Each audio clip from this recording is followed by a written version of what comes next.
We're gonna try to help you break it down step by step. But we do want to begin with the transcript because that is really the single most important factor, I think, in college admission. We will, within the next week or so, upload to your portal a copy of your transcript to date. And remember that, so your transcript is going to show your final average grade for your first 3 years. It will also show a GPA for each year. It will show a cumulative GPA, which is again through 5 semesters or the end of last year, junior year, and it will also show all of the classes that the students are enrolled in for senior year. So it's important right now as we're adjusting to getting back at school and seniors, you are attending your classes. You want to finalize your schedule, making sure that all of your classes for the year are set. Again, we will show you those transcripts in your portal. And remember that, again, your transcript is going to list all of your classes for senior year. So you do not want to send anything to college until your schedule and your transcript are correct. That's, again, the transcript is probably the most important thing at this point. Some of the other information here we'll go over in a little bit more detail coming up here. As Heather had said a little bit, college admission during COVID-19 is a little different. I've been doing this a long time and I've never seen anything like this. I want everyone to understand that colleges are trying to be as flexible as possible for you students. They really recognize what a hardship this has been for you in disrupting your junior year, not allowing you to finish, participate in certain activities, all of the things that you would hope to do. But at the same time, they are very interested in having you apply to and enroll ultimately, hopefully, in their colleges next fall. So they're trying to be as flexible as possible. You know, one of the biggest things is that they're waiving standardized testing in almost all cases. And that includes, you know, some of the most competitive colleges in the country that have always required standardized tests. And again, that's because they recognize the hardship for students in practicing and preparing and then not having an option to take that test. The University of Connecticut, for example, if we use that as an example, has always required, a larger institution like that has always required standardized test scores as part of their admissions process, and they have waived them. So just be aware that many colleges have waived those standardized test scores, and that will be a decision on your part, if you have practiced and prepared and you want to take those tests. Again, you're going to have a couple of different opportunities to do so. But it is not required, and that is a very big and unusual situation for this year, and it could be the wave of the future. Many colleges may find that their admissions went well without any standardized testing requirement. Another thing that's important is that in a lot of ways, there's opportunities. The pandemic has opened up some opportunities, just like all of us have learned different ways to come together, different ways to learn in the classroom, different ways to present information to you, like tonight. The colleges have updated their resources online. There are virtual tours, there are virtual admission sessions, live and recorded. There are opportunities for personal advising appointments. So again, a lot of those things are brand new and had never happened before. So please, seniors, take advantage of some of those new opportunities that colleges are offering. And then finally, before COVID and maybe after COVID, early decision is an increasingly popular option by colleges to accept and enroll students in their classes. Early decision, you know, is a binding agreement. You can only apply to one college under early decision. With that early decision, you are indicating that it's your first choice college, and if accepted, it is your intention to enroll there. Many colleges that offer early decision have expanded from that traditional early decision 1, which would be a November 1st or a November 15th deadline, and are now moving on to have it add an additional early decision 2, which usually happens in that January 1st deadline. So again, early decision is a big decision. It is not a typical decision. It requires a pretty certainty of one college as your first choice, but in many instances, just be aware that it can increase your chances of being accepted. Downside, however, is that you cannot compare scholarship opportunities with other institutions. Again, we talked a little bit about college testing in senior year. Northwest is going to be offering the SAT at school on Wednesday, October 14th. And we've asked we need you to register for that through the survey on Naviance, and many of you have already completed that survey. If not, we need you to do that by tomorrow so that we can start to order our registration materials for that day. There are some additional dates for other opportunities to take the SAT. In addition, we mentioned here the ACT as well. Some of you may prefer the ACT. Some students, the ACT has 4 subscores: English, reading, math, and science. Again, if you're interested in taking standardized tests or in submitting those, the ACT is another option as well. Speaking of college admission, college testing scores, it is your responsibility to send those scores to the colleges if you choose to do so. So if you are choosing to submit your scores for consideration in the admissions process, you will send official score reports through the testing agency. And the websites are here. The SAT is the College Board, and the ACT website is there as well. So it is the student's responsibility to send those scores to the colleges. If we go through the actual application process a little bit, I just want to be clear on the kinds of deadlines. We just spoke about early decision. Early action is different than early decision in that there's no binding aspect to an early action application. Generally, it's going to have a November 1st to December 1st deadline. And once the application is complete, you would receive a decision from the college generally by mid-January. In many cases, if you are clearly qualified for a particular college, you may, and your application is prepared and ready to go, you might consider applying early action because you, the student, gets the benefit of hearing an admissions decision earlier, but again, with no binding aspect to it. You know, the traditional college deposit deadline is May 1st. So you may find during this whole process, and it is a process and a journey, that things will change. But just know that of early action as an option, a regular decision deadline is traditionally January 1st. You will hear back from all of your colleges by March 31st, and then you usually have that month of April to maybe revisit some of your colleges, compare your financial aid and scholarship opportunities, and make one decision by the May 1st deadline. And again, just be sure to specifically research the colleges that you're interested in, because their deadlines may vary a little and their definitions of these terms may differ a little. Okay, moving into the student application responsibilities. This is really our Northwest Catholic process.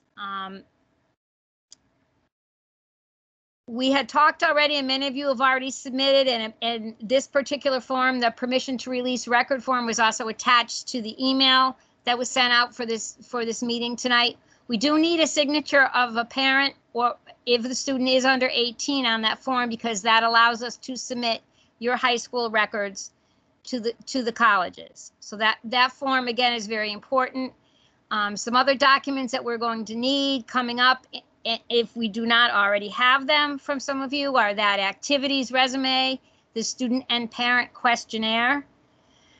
Again, those are information that are used to write the counselor letter of recommendation. If possible, we also would request a copy of your college essay. The college essay, again, is the counselor does not see your college essay unless you share it with them. And if you are comfortable sharing the essay, it can help the counselor in coming up with a better picture, a more complete picture of you. There is also, so those are really the three primary documents needed to write the letter of recommendation. Then there is a transcript request form, very important. And that's really a paper trail document for us so that we can then go ahead and process your applications by inputting information into Naviance, which Mrs. Morrison will talk about in a minute. This form gives us the actual colleges that you're applying to, whether you use the common application. We need to know how you applied to that college because it affects how we transmit it. It asks for the teachers writing your letter of recommendation. And then we will input that information into Naviance. Finally, we need, there is a $3 transcript fee per application, and you can pay that by check to Northwest Catholic. So when you submit these forms, if you apply to 5 colleges, you can submit one check for $15. And that's a processing fee for us. These college application deadlines, again, this is very important. We talk about flexibility in a lot of things, but there is not a lot of flexibility in deadlines on the college's part. So if we look on the left-hand side, if there is any kind of a November deadline, a November 1st or November 15th deadline, November 30th deadline, we're asking that we have that transcript request form, again, telling us where you're applying, if it is anywhere in November. If we could have that information into your counselor on or before October 1st, that's tremendously helpful to us. Again, the November 1st is a very, very popular deadline, or any of those November deadlines. And we as your counselors are going to meet our responsibility to get your information to you, to the colleges on your behalf, but we need your help in following the process with these forms. So again, October 1st, the paperwork for any November deadlines. It's important to know so if the college has a November 1st deadline, you do not actually have to submit your application until the college deadline. But if we get the paperwork in, that will assure us that we will submit our portion of your application. Any December deadlines, we're going to ask for that information by November 4th. And the subsequent deadlines will need that information. And again, just so you know, once we start to submit, once the letter of application is written, the letter of recommendation is written, the information is uploaded into Naviance, everything is there, things can proceed much quicker. But with the first deadlines, it's very important that we get that information in as soon as we can. And then also that you can always add additional colleges, again, by giving us the paperwork form that we know that that's coming. This is the transcript request form, just so you can take a look at it. It's going to ask for the college name, the campus. It's important for us to know whether you use the common application or not. That impacts how we transmit your information. And we also need to know whether this is an early decision application or an early action. Sometimes there's something called priority or rolling or regular decision. The deadlines, again, very important. So we need to know if there's a November 1st deadline, we need to know that so we can make sure that we do our part in getting it there. And also, finally, we ask you to indicate which teachers are writing your letters of recommendation, because we will put that information into Naviance as well. And this transcript request form is available. There's copies in the guidance office. And again, it's attached here as well. Again, this is the process. We've kind of gone through narrowing down the list, a lot of those visits, and preparing to apply. We'll kind of further expand on some of this stuff as we keep going. I don't know if we talked about the virtual college fairs. You've been getting information about those, and there's various dates. That might be something for all of you to take advantage of. And I believe we sort of expand on this in these next slides. Regarding letters of recommendation, Usually you are going to request 2 teacher letters of recommendation. They should be academic in nature. Some colleges, again, may be very specific and say they would like a recommendation from a humanities teacher and a recommendation from a math or science. In general, 2 academic recommendations so that the admissions committee can determine what kind of student you are in the classroom. We ask that you request only what you need. Some colleges limit the number of recommendations that they will accept. You will get a counselor recommendation, and generally 2 teacher recommendations should be sufficient to meet most needs, but again, double check. Many of you have already spoken to teachers about their willingness to write you a letter of recommendation.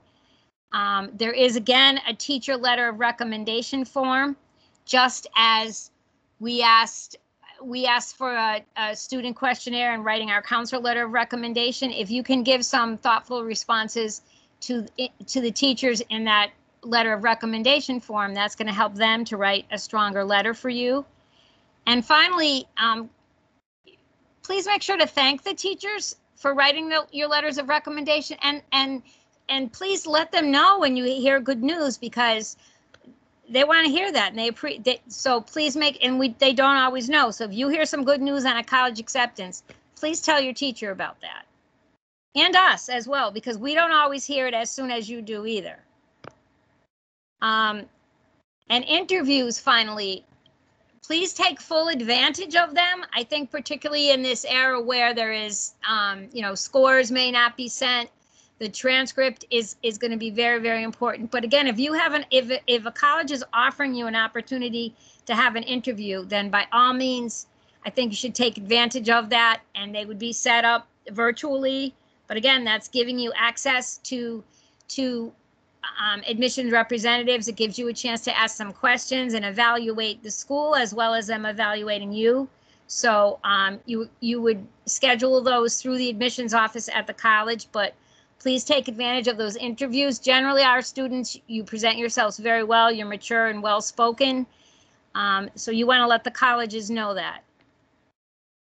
I'm going to stop here and turn it over to Mrs. Morrison to talk more specifically about Naviance, unless there's any questions.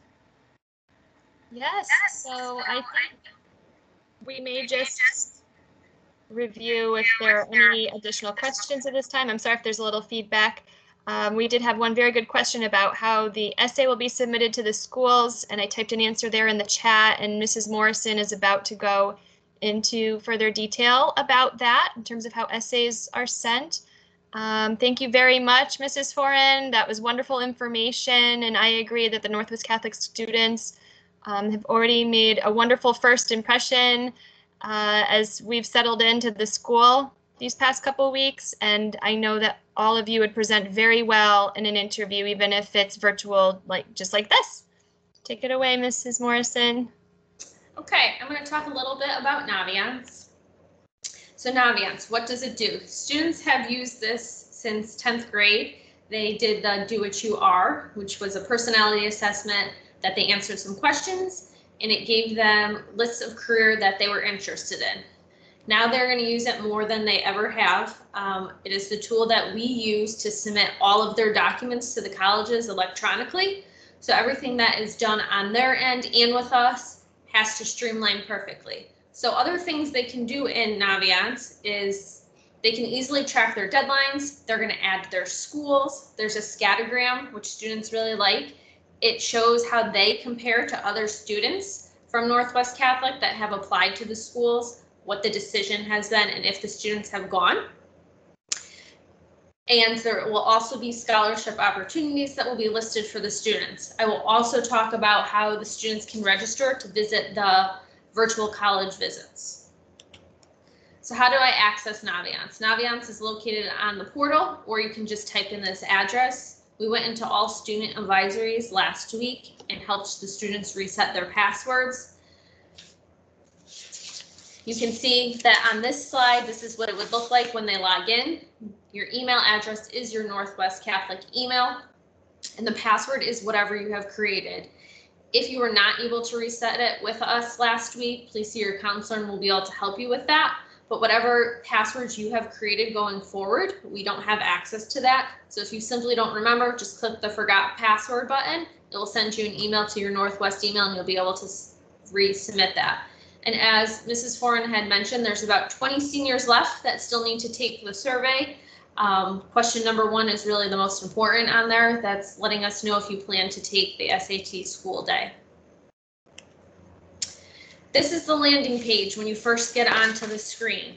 You will see that it talks about colleges, careers, and there's the About Me tab.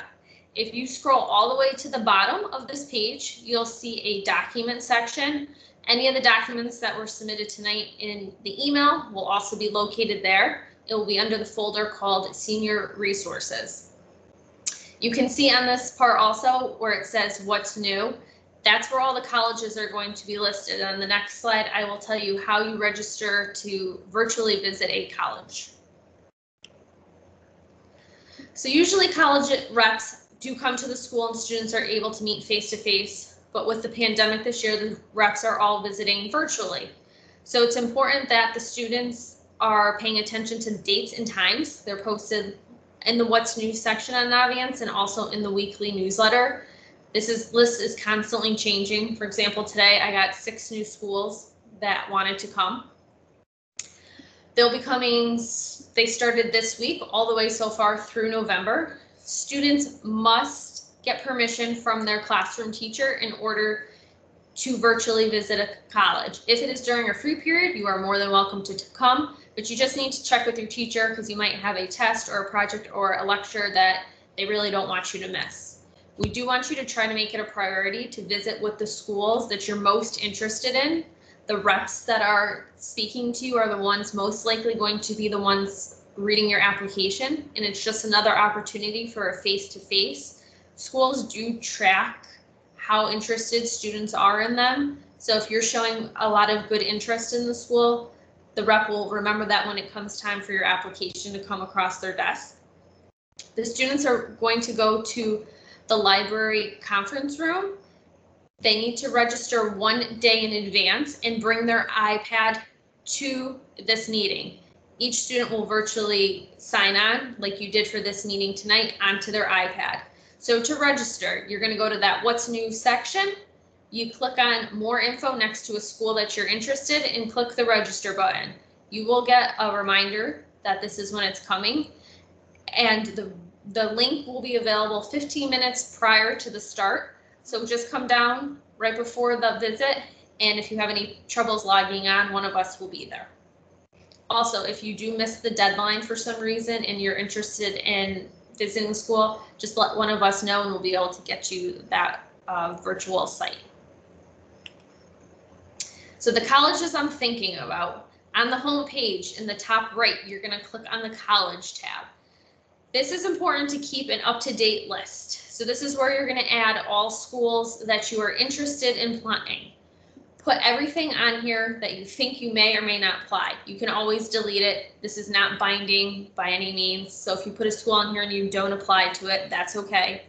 You will see that it says under delivery type. If it says CA, that means Common App. I'll talk about that in a couple minutes, but we encourage students, if the school is on Common App, to please apply by Common App.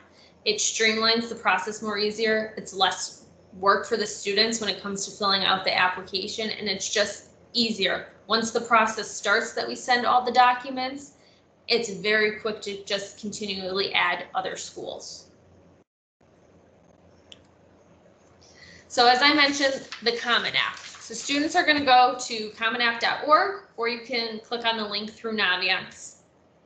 You are going to create an account. We ask that it be a personal email that's appropriate and not your Northwest email. This is how students, the colleges contact you through this. And when you graduate Northwest, you no longer have access to your email, and colleges will still be contacting you about orientation, things like that over the summer. So we want to make sure that it's a personal email that you have. I'm not going to go too much into the Common App.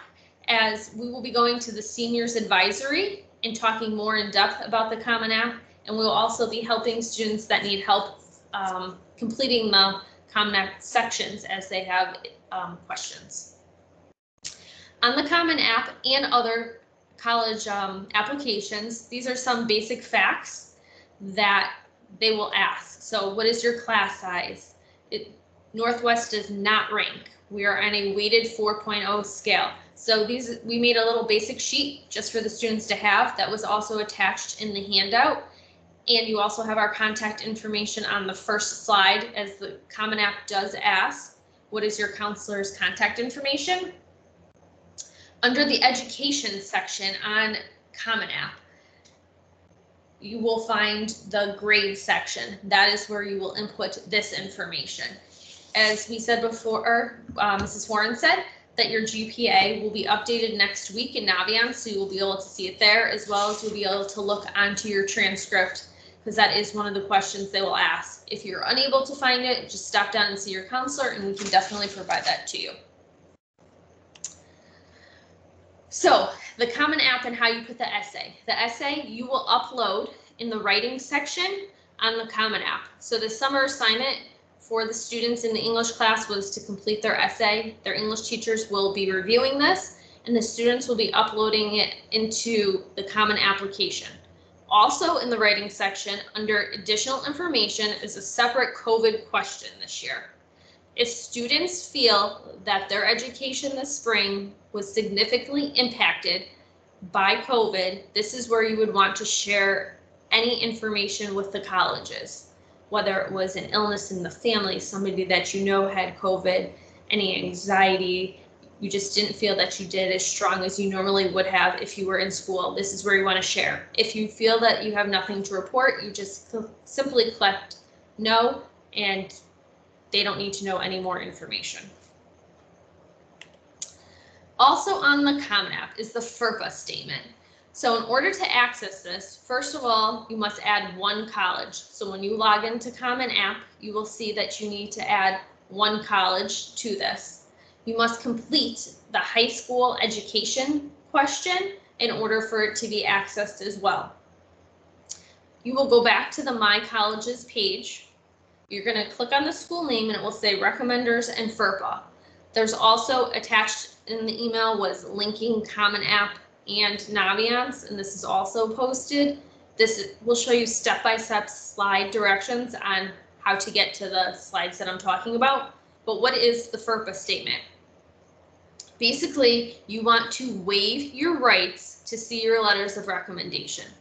Colleges want you to not be able to see your letters of recommendation. They want to know that the people that you entrusted to write your letters are going to write you glowing letters, and that you didn't have any access to seeing them, and that the information that was provided is truthful and honest, and the recommender didn't feel that they couldn't write something honest because you would see it. You absolutely have the option to say no if you want. Some teachers will not write letters of recommendation if they know that you did not waive your rights, so we strongly encourage all students to waive their rights. You'll just answer a couple questions, you type your name as an electronic signature, and you submit it. You only need to do this once, and it populates it for all the schools that you are applying to. The colleges I'm applying to. So this is different than colleges I'm thinking to. Students don't have access to adding the schools to this section. We, the counselors, will do that. That's why filling out that transcript form is so important, so that we make sure that we input correctly the schools that you are applying to. But the important part on this slide that you need to know is matching the Common App. So all you need to do is type in your Common App email address. You only need to do this once, and it's going to link it together. So basically, the stuff that we're sending electronically, it's going to put a match with the applications that you are sending out to colleges. So how does it all come together? So just to recap, the student is responsible for sending the application, their fee, attaching their essay, a supplement if required. Some schools have questions that they ask. Some schools have additional essays that they require. Some schools have portfolios depending on the major that you are asking for. If you are choosing to send test scores, You need to go onto College Board and send your scores that way. And first quarter grades will be sent if the students request them. The teacher will upload their letter of recommendation. It will then appear as pending in Naviance. The teachers don't have access to actually submitting their letter. We will do that as the counselors. So when students see pending, sometimes they feel that their teacher didn't write their letter of recommendation, but that's not the case. When you see pending, it just means that the teacher has uploaded their letter and we will be able to see that it's ready to be sent. So we will send the transcript, the school profile that Mrs. Alix talked about, your letters of recommendation, the secondary school report, and any mid-year and final grades to the colleges.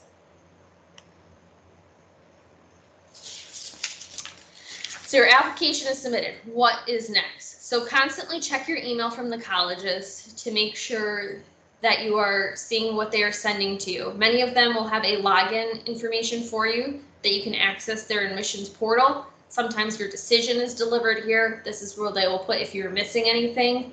We like to let the students know that there is sometimes a delay between where your application gets submitted and where our information gets submitted. There's two different databases and it depends on how often the college is downloading from those databases. So frequently you'll get a letter that is generic, that is just sent out that you are missing this, this, this. So we encourage you to call the colleges themselves, talk to an actual person, and see if you truly are missing in something. And if you are, come see your counselor and we can contact the school and see what the issue seems to be going on. Make sure you are reading carefully any of the emails from the colleges. If they are taking time to send you an email back, it's usually very important information. So factors to consider when you're choosing a college. How do you know if it's the right fit for you? You want to look to see how competitive it is, the atmosphere of the college, the location. Do you want a small school? Do you want a big school? What are the types of programs that they offer? If you're interested in maybe 2 programs and you're not sure which one you want to choose, see if the school that you're going to choose has both programs. And the cost and net price calculator.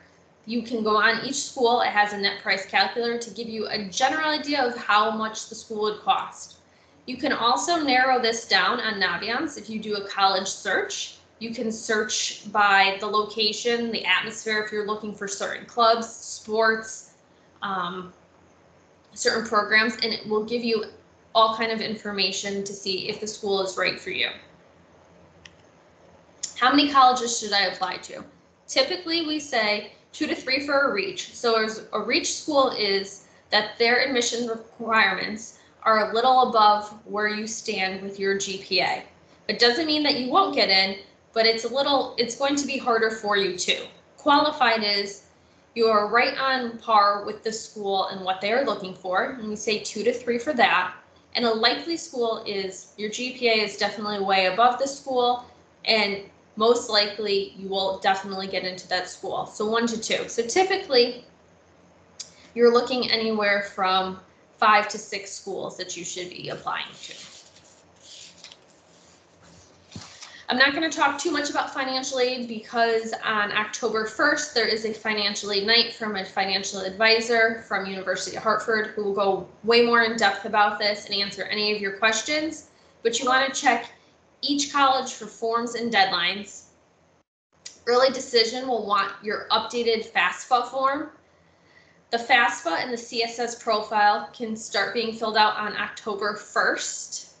Many of the private institutions will want the CSS profile. That's found on the College Board site. There is a fee for that to send to each school. Basically, the private schools are looking more into your financial records to see if they can offer you more aid. Like I said, on October 1st, there is going to be a workshop. And your best resource is to call the colleges that you are interested in. Their financial aid officers are awesome. They are willing to answer any questions specific to their school to help you through this process. There are some scholarships. There's internet searches. We have some local ones on Naviance. As scholarships start to come out, this will be posted. Your best bet in getting money is through the merit money, which will come in your acceptance letter from the colleges. You can also check with your local high schools. So if you are from West Hartford, you can check to see if they have any specific to West Hartford residents or from whatever town you're from. Check your local parishes, anything like that. But beware of scholarship service scams. You should never have to pay money in order to be eligible for free money. But there is a lot of money out there. So take advantage of that opportunity.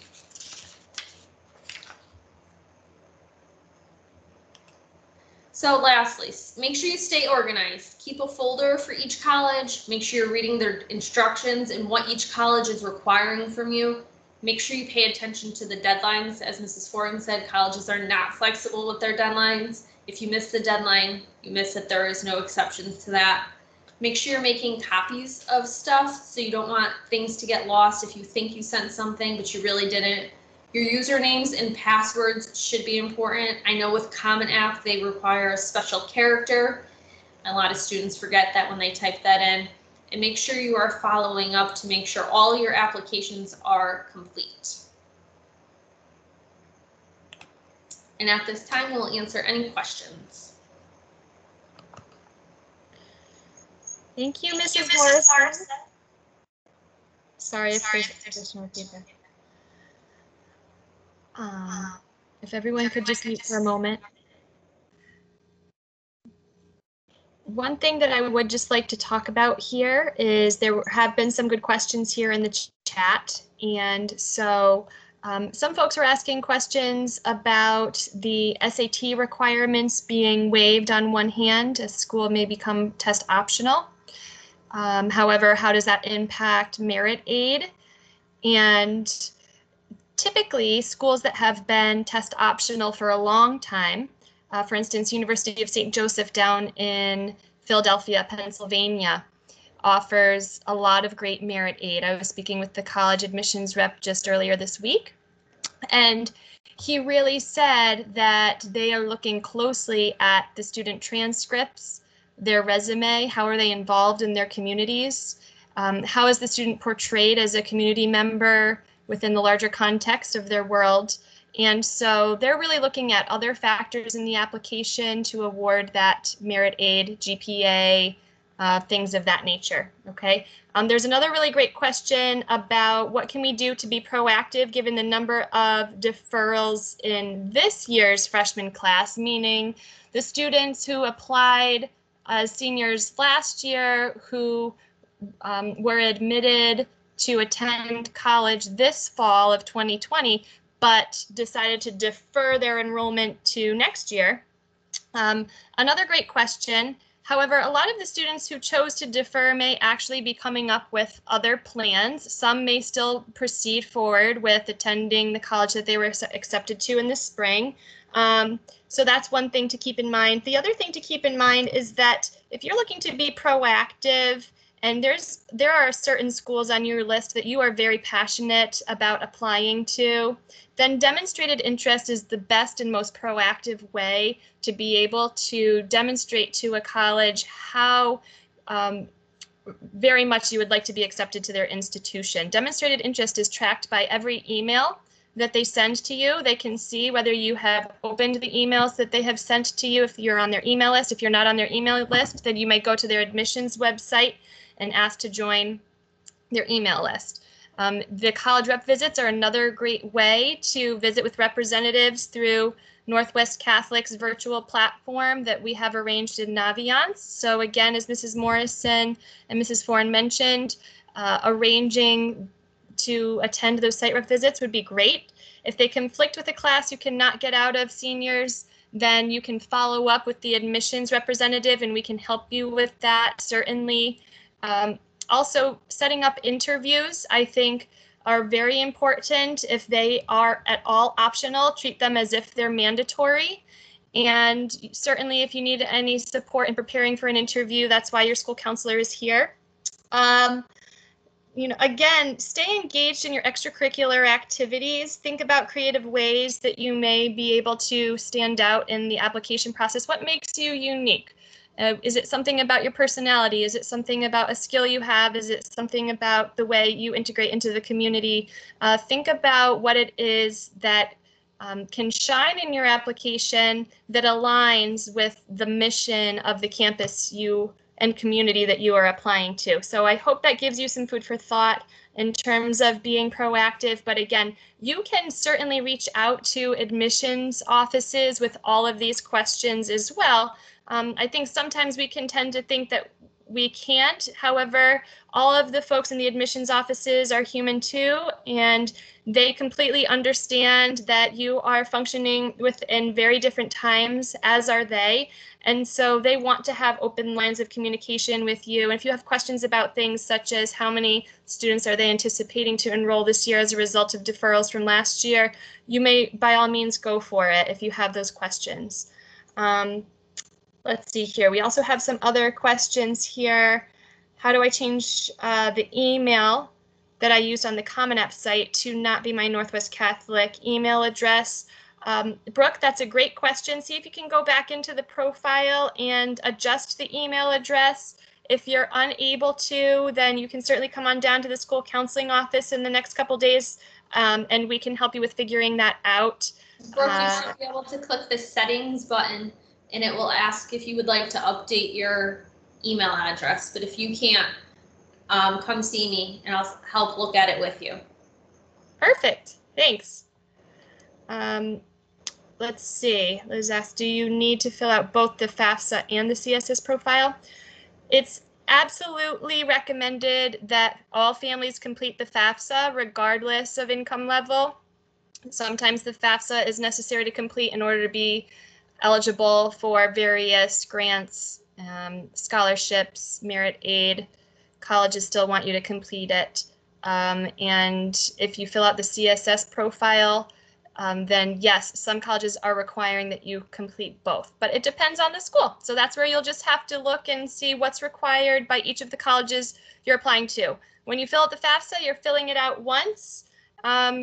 Same thing with the CSS profile, you're selecting which colleges and universities are viewing these applications for financial aid. I hope that answers that question. While you can only apply early decision to one school, is that the same rule for applying early action, or can you apply EA to multiple schools? Great question, Luke. And the answer to that is yes, you can apply early action to as many schools as you want. Although I say that with a smile because certainly you want to narrow your list down the way Mrs. Morrison explained earlier. But yes, you may apply to one school ED.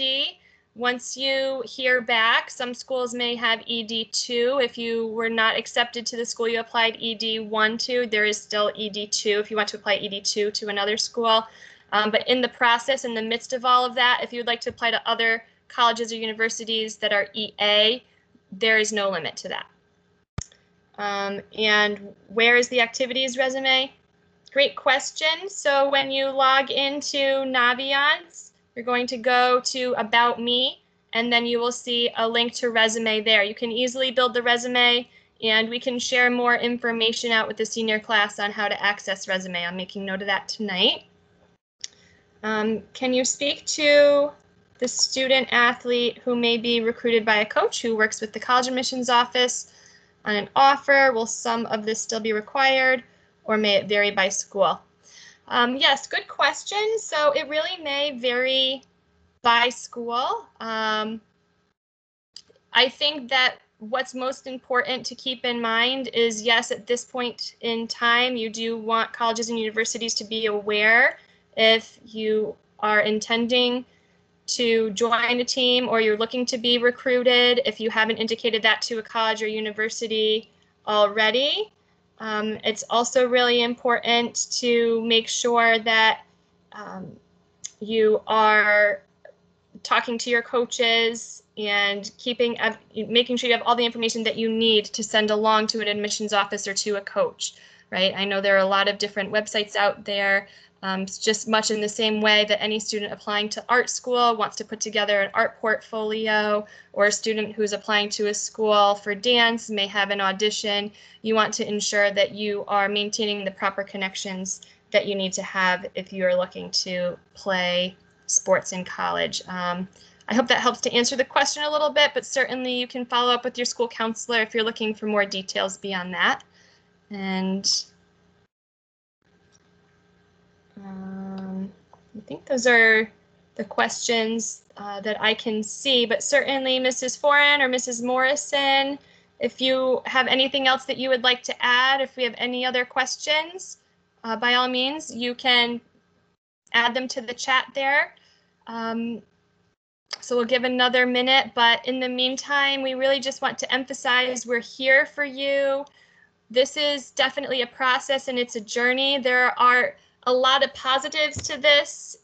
We were just talking this morning, right, Mrs. Foran, about just what a beautiful process this really is. It's a growth process for seniors, and we're just very humbled to be a part of it with you. Yes, we are. So I hope that comes across tonight, that we're very happy to be working with you and helping with the process, and certainly working as your advocates.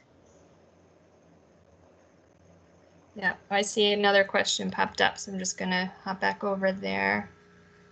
Okay, great. Oh, yes. Well, thank you all for coming. I know we couldn't see you all face to face like we would if we were at school, but this is the next best thing, and we're just so happy you could be here with us.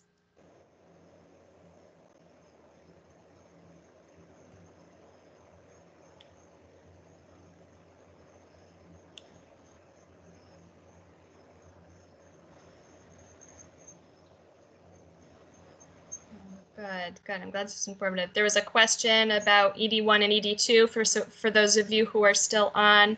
I can answer and clarify. If you apply to College A, ED1, and you are not accepted, you are denied, you may not reapply ED2.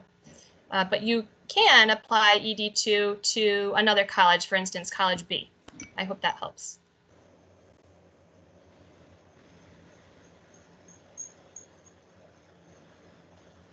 Okay, I'm going to stop the recording here.